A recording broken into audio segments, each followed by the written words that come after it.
Não há nada tão ruim que não possa piorar. Talvez essa ideia tenha vindo à sua mente quando você leu nos jornais ou assistiu na televisão o decreto dos nossos governantes, em especial do governante do nosso estado, de que o isolamento social seria estendido por mais alguns dias. Talvez preocupado com as questões econômicas, em como sustentar a sua família, preocupado com pessoas queridas, essa ideia tenha vindo na sua mente. Não há nada tão mal, tão ruim, que não possa piorar. Essa ideia certamente veio na cabeça do profeta Abacuque quando ele se deparou com a primeira resposta de Deus à sua oração. Nós precisamos lembrar que Abacuque, ele clamou ao Senhor por socorro, por ajuda, no momento em que a nação de Judá vinha multiplicando as suas injustiças e ele clamando para que Deus pusesse fim àquela violência. Recebeu de Deus uma resposta. Deus poria o fim à violência na nação de Judá, mas ele usaria uma nação ainda mais ímpia, ainda mais violenta do que os próprios judeus para acabar com aquela maldade que estava sendo praticada no povo de Israel. E Abacuque então responde a essa revelação de Deus com perplexidade, a sua mente está confusa, mas ele se derrama diante do Senhor. E na nossa devocional de hoje, dando sequência à primeira devocional que o Silas trouxe para nós vamos ler juntos o texto de Abacuque, capítulo 1, versículos de 12 até o 17 e depois o capítulo 2, versículo 1. Abacuque 1, de 12 a 17 diz: Ó Senhor, meu Deus, meu Santo, por acaso não existes desde a eternidade? Não morreremos. Ó Senhor, puseste este povo para juízo. Ó rocha, tu o estabeleceste para correção. Tu que és tão puro de olhos que não podes ver o mal e que não podes contemplar a maldade, por que fica apenas olhando para os perversos e te calas enquanto o ímpio devora quem é mais justo do que ele? Trataria os homens como peixes do mar? Como animais do mar que não tem quem os governe? O adversário levanta a todos com um anzol, apanha-os na sua rede e os ajunta na sua rede de arrastão. Por isso ele se alegra e se regozija. Por isso sacrifica a sua rede e queima incenso à sua rede de arrastão, pois se enriquece com elas e a sua comida é farta. Por acaso continuará ele esvaziando a sua rede e matando sem piedade os povos? E a reação de Abacuque, então, diante dessa situação perplexa, no começo do capítulo 2, no versículo 1, dizendo: Eu me colocarei sobre a minha torre de vigília, ficarei sobre a fortaleza e vigiarei, para ver o que Deus me dirá e o que terei como resposta à minha queixa. Abacuque aqui está perplexo diante da primeira resposta, diante da primeira revelação de Deus, mas é muito interessante observar o conteúdo da oração de Abacuque. Abacuque, mesmo sem entender muito bem o propósito do Senhor, os planos que o Senhor tem ao trazer um povo ainda mais ímpio do que os judeus para derrotá-los e para pôr fim àquela violência que havia na sua terra, ele traz à sua memória, ele traz à sua mente quem é o Deus a quem ele serve, quem é o Deus que está acima de todas as coisas. Ele começa o versículo 12 do capítulo 1 lembrando que Deus é um Deus santo. Deus é o Deus que existe desde a eternidade. E a conclusão dele é: por isso não morreremos. A expressão hebraica aqui, a ideia de que Deus é desde a antiguidade.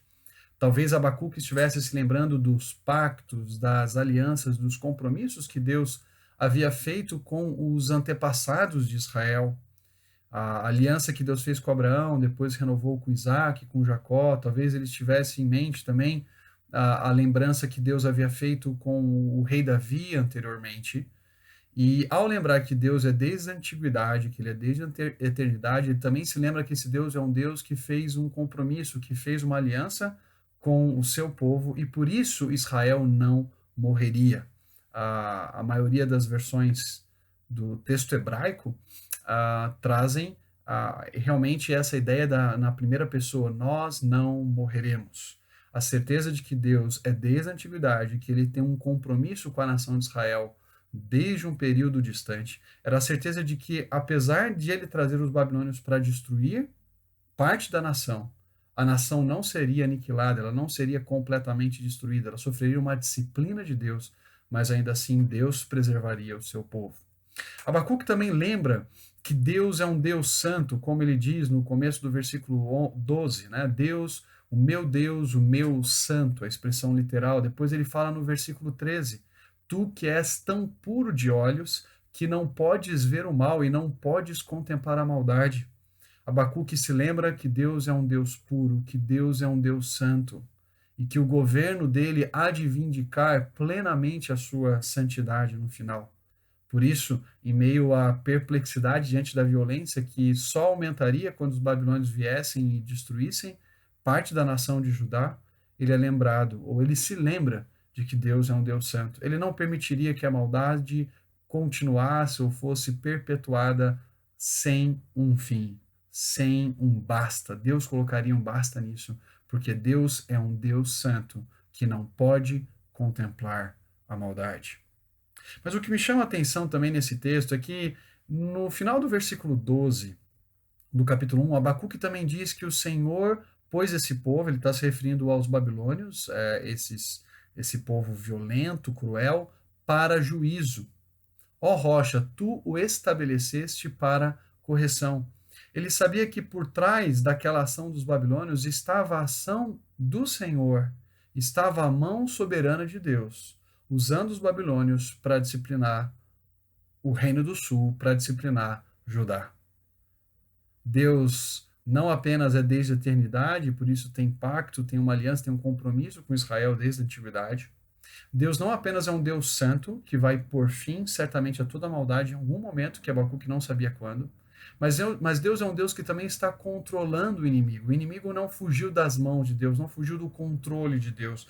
Deus não deixou de ter poder sobre a história, o controle sobre a história, porque os babilônios um dia viriam para impor uma derrota a Israel. Ele podia confiar na soberania de Deus, ele podia lembrar que esse Deus que é bom e é sábio continuava no controle, mesmo quando o seu povo sofresse um revés, mesmo quando o seu povo fosse derrotado pelo inimigo.